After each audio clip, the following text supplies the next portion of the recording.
जय श्री राम, जय श्री राम। बोल सियाबल रामचंद्र की, पवन सुत हनुमान की, उमापति महादेव की।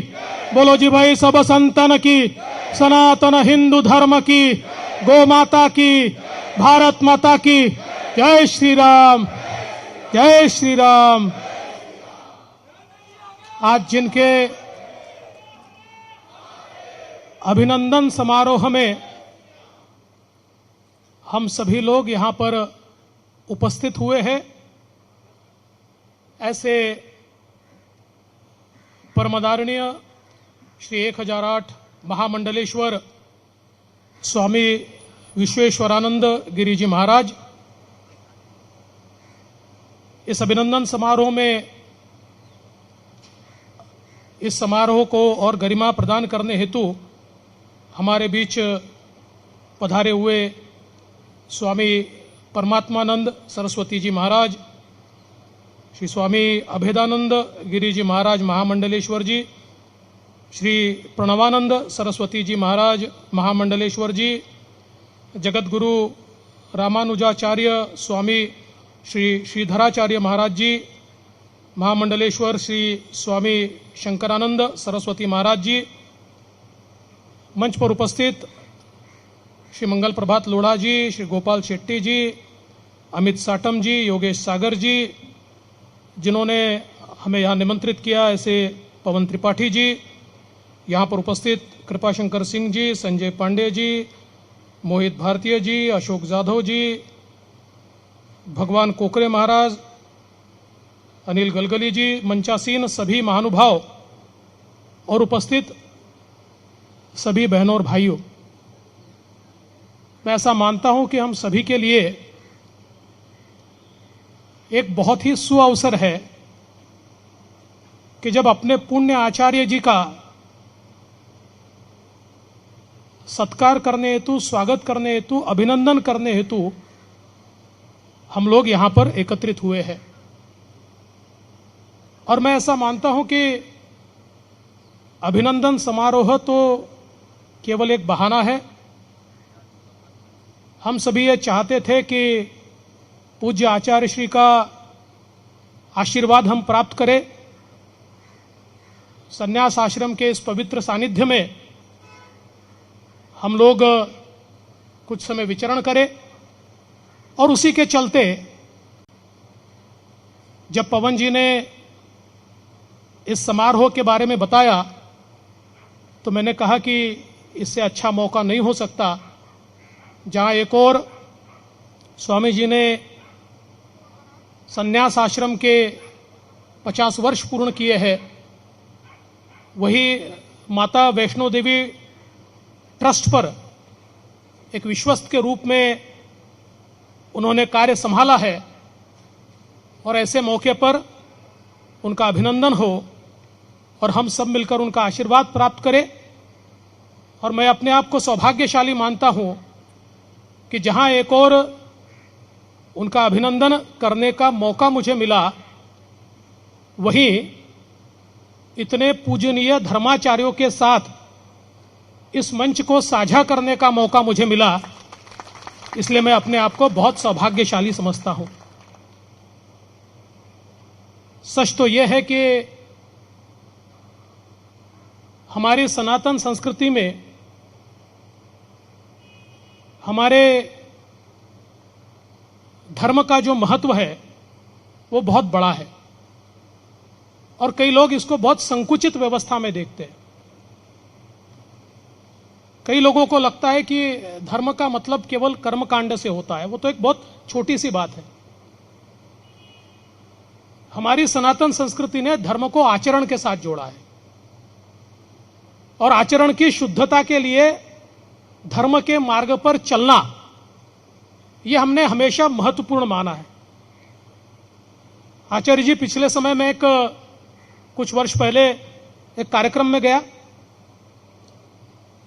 और पूज्य संतगण के सामने मैंने ये कहा कि भारत में हमेशा राजसत्ता पर धर्मसत्ता का अंकुश रहा है। तो 2 दिन तक मीडिया पर यह चलता रहा कि देखिए राजसत्ता से बड़ी धर्मसत्ता कही जा रही है। तो मेरे ध्यान में आया कि जिनको हमारी परंपरा ही पता नहीं है, जिन्हें हमारी सनातन संस्कृति पता नहीं है,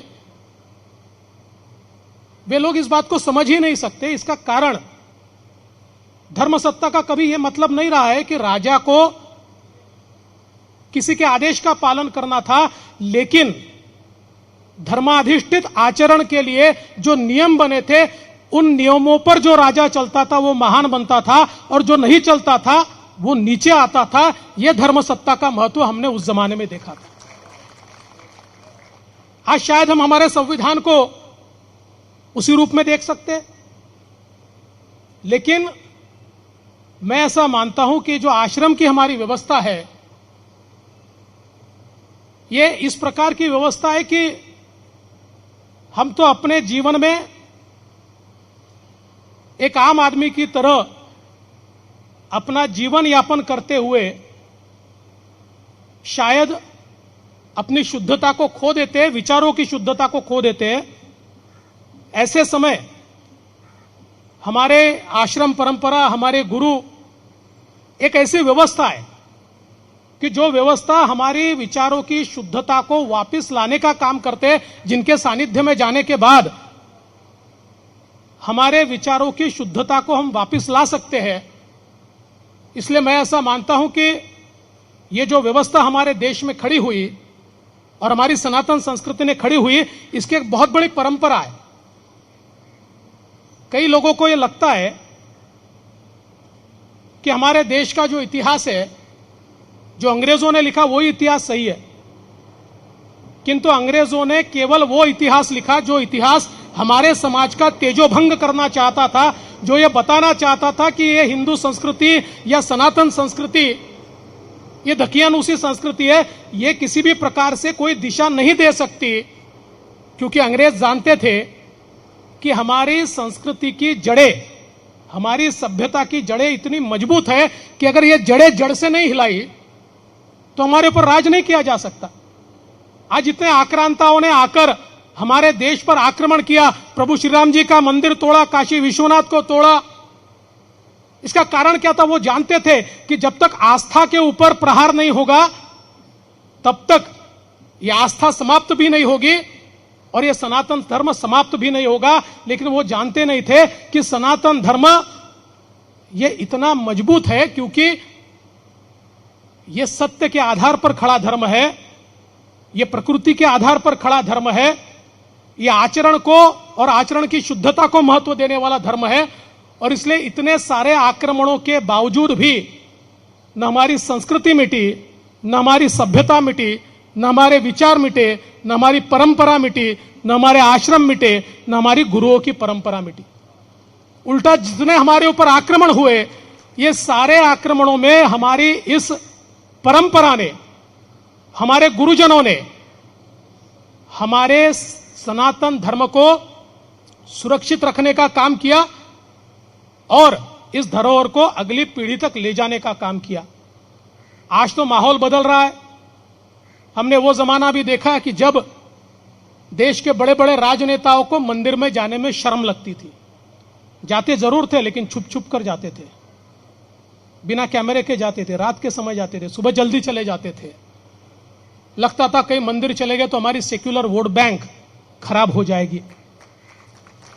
लेकिन देश में एक प्रामाणिक प्रधानमंत्री आने के बाद जिन्होंने अपना एजेंडा गरीब कल्याण का विकास रखा, गरीबों का विकास रखा और गरीब कल्याण का एजेंडा लेते हुए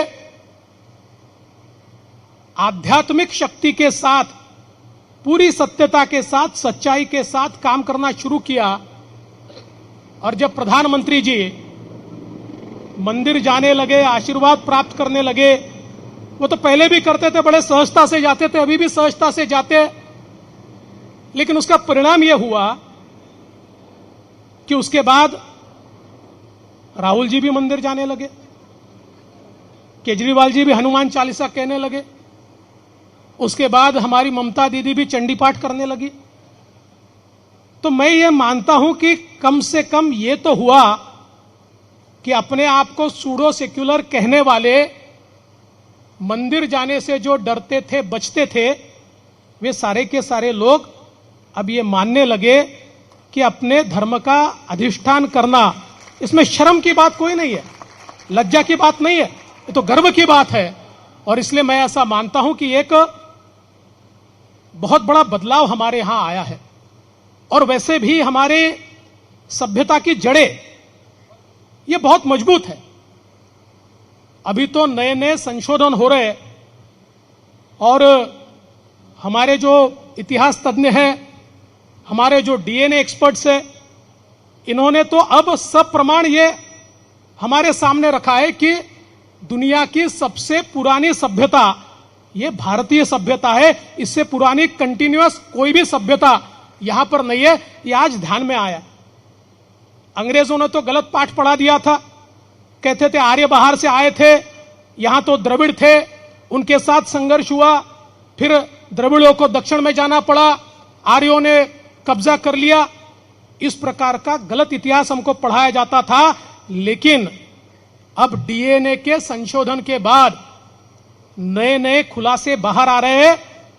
और उसके बाद यह पूछा गया कि अगर आर्य बाहर से आए थे तो फिर संघर्ष कहां हुआ बताइए। जब संघर्ष होता है तो कहीं ना कहीं जगह होती है, कहीं ना कहीं युद्ध होता है, कोई नहीं बता पाया। फिर इन्होंने थियरी चेंज कर दी, कहने लगे नहीं जी, बाहर से आकर युद्ध नहीं किया था, वो तो घूमते घूमते आए थे। घूमते घूमते आए थे तो फिर कहां बसे, कैसे बसे, लोग कहां से कहां गए, ये भी नहीं बता पाए। लेकिन मुझे इस बात की खुशी है कि अब ये जो डीएनए का सारा मसला सामने आया, और उसके बाद हमारे पुणे के प्रोफेसर शिंदे हैं या हमारे अभिजीत चावड़ा जैसे संशोधक हैं, इन्होंने जो चीजें सामने रखी, आज राखीगढ़ी जैसी या बिरहाना जैसी जो हमारे देश की विरासतें हाथ में मिली, हम तो मोहनजोदड़ो और हड़प्पा की बात करते थे, उससे भी 4000 साल पुरानी सभ्यता हमारी मिली। और ये सारी सभ्यता में बिल्कुल कंटिन्यूअस इस प्रकार की, जिसमें कोई भी खंड नहीं हुआ, इस प्रकार की ये सारी सभ्यता। और इस सभ्यता में ये पाया गया कि डीएनए का हैप्लो ग्रुप होता है R1A1A, ये दुनिया का सबसे बड़ा हैप्लो ग्रुप है। इस हैप्लो ग्रुप के सबसे ज्यादा अगर कहीं पर वो पाया जाता है तो भारत में पाया जाता है। और ये भी पाया गया कि भारत में, चाहे वो दक्षिण भारत में बसता हो, चाहे उत्तर भारत में बसता हो, चाहे कश्मीर में बसता हो, चाहे कन्याकुमारी में बसता हो, बंगाल में बसता हो या गुजरात में बसता हो, हर भारतीय का हैप्लो ग्रुप एक है। तो ये जो थियरी थी कि आर्य अलग है, द्रविड़ अलग है, भारत में 2 संस्कृतियां बसती है, ये सारी थियरी को खत्म कर दिया। और इतना ही नहीं, तो हमारे यहां पर अब इस डीएनए ने ये बात को भी समाप्त कर दिया, जो हमारी जाति व्यवस्था में ये कहा जाता था कि ये कोई श्रेष्ठ है और ये कोई कनिष्ठ है, और जन्म से कोई बड़ा है और जन्म से कोई छोटा है। तो इस देश के अंदर चाहे वो अंडमान का आदिवासी हो या बंगाल का ब्राह्मण हो या उत्तर प्रदेश में जिसको हमने दलित का ऐसा व्यक्ति हो, सभी का डीएनए एक निकला। तो हम सब एक बाप की संतान है, एक धरोहर को लेकर हम सब लोग इस देश की सभ्यता में जी रहे हैं। ये सारी चीजें बाहर आई। और इसके साथ साथ ये भी आज हमारे संशोधकों ने इस बात को भी प्रतिपादित किया कि दुनिया का सबसे पुराना अगर कोई टेक्स्ट है, सबसे पुराना कोई लिपि या कर कोई पुस्तक है तो ऋग्वेद है। और ऋग्वेद के अंदर सरस्वती नदी का वर्णन है। और सरस्वती नदी का इस प्रकार का वर्णन है कि एक ऐसी नदी है जो नदी नहीं, नद है, जो बहती है। और जब पूरे तरीके से बहती है तो कैसे उसका आवाज आता है, किस प्रकार से उसके बाढ़ के कारण विपदाएं आती है, ऐसा सारा वर्णन है। और हमारे शास्त्रज्ञ ये कहते हैं कि इस वर्णन का अर्थ यह है कि जब सैटेलाइट से इसका मैपिंग किया गया और इसका कार्बन डेटिंग किया गया तो ध्यान में आया कि इस प्रकार से सरस्वती नदी बहती कब थी, 9000 साल पहले। 9000 साल पहले इस प्रकार से बहती थी। तो कम से कम 8 से 9000 साल पहले ऋग्वेद की रचना तो कम से कम की गई है। तो दुनिया का आज सबसे पुराना जो रचना है वो 4 से 5000 साल पुरानी है। लेकिन उससे भी कई साल पुरानी, उससे कितने साल पुरानी है ये तो हमको पता नहीं है, पर कम से कम इतनी पुरानी तो ये रचना है। इस प्रकार की सारी बातें आज सामने आ रही है। और ये कोई मेरा संशोधन नहीं है, मैं तो ये सारी चीजें पढ़ता हूं, सुनता हूं, उसके माध्यम से आप तक पहुंचाने की कोशिश करता हूं। आप लोग भी ये सारे संशोधन देख सकते हैं। अब ये सारे संशोधन जर्नल्स में प्रसिद्ध हुए। और पहले जब हमारे संशोधक इस प्रकार का संशोधन करते थे तो यूरोपियन जर्नल उसको छापते नहीं थे। अब ऐसा नहीं है, अब यूरोपियन जर्नल भी छापते हैं, अमेरिकन जर्नल भी छापते हैं, क्योंकि दुनिया में अब पूरे विज्ञान के साथ, सबूतों के साथ हमारी सभ्यता की पुराने होने की इस बात को प्रतिपादित किया गया है।